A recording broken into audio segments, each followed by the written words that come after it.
Welcome to the Tiny House Ideas podcast. It's so affordable. The initial out cost it's quite a lot of money. Do you know what I mean? So I spent like £6,000 on mine. That was like all in everything, like appliances inside. That's good though, to be fair.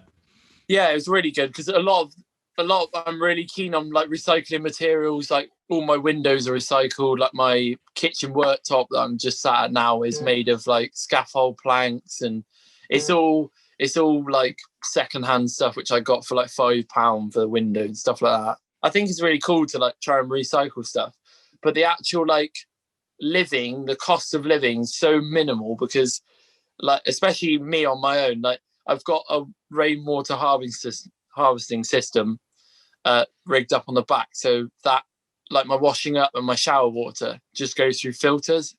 Okay, cool.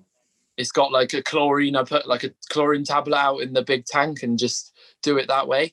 And actual water, I only use like maybe like 20 litres of drinking water like a week, like fresh. And the rest not too bad at all. Yeah. Rainwater. So I think it's definitely a good thing for people to start getting into because it's just so cheap, and like once you've bought it and like you own it, do you know what I mean? Unless yeah, rent on the land, which wouldn't be as half the price of renting like a house or a flat. Exactly, that's the thing. It's not being tied down to a mortgage that's the appeal, isn't it? Yeah, 100%. And our sort of age are going to struggle like hell to get like even to get mortgages, and because you have to have a lot of money to actually like finally like move out. And it's, I don't know, I just think exactly it's a better way of doing it if the government allow it. But yeah, no, it is.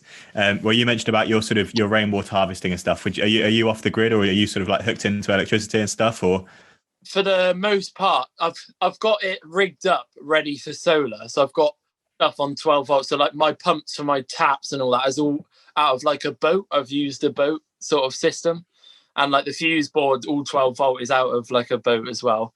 But I am rigged up to my grandparents' 240 as well. Okay, cool. For like charging phones, I've got the TV and the Wi-Fi and stuff runs off of that, and then mainly like my fans in my bathroom and my kitchen, and the taps all running off of like 12 volt. Yeah. But I've got the like battery there ready to rig it up to the solar panel, so hopefully I'll be like sort of like 50-50 really. Majority off grid because the water. Well, I don't drink the water from the tap. But I'm sure I could, to be fair, but I don't really drink. I've got like a little like glass holder that I just keep my fresh water in for that. Yeah, fair enough. That is good, like you say, to sort of have the stuff in place now for solar. You're obviously sort of thinking of future-proofing it and being ready for whatever comes in the future. Yeah, definitely. And so it's currently in my grandparents', but I think it's going to be moved soon as well. Okay, cool. Because my parents have just moved and they've got some land, so that's the sort of like future goals for the tiny house. It's to move it to their land and become a bit more like off grid and rely on solar and that. And hopefully I'm going to sort of build a few more, I think, in the future. Oh, awesome.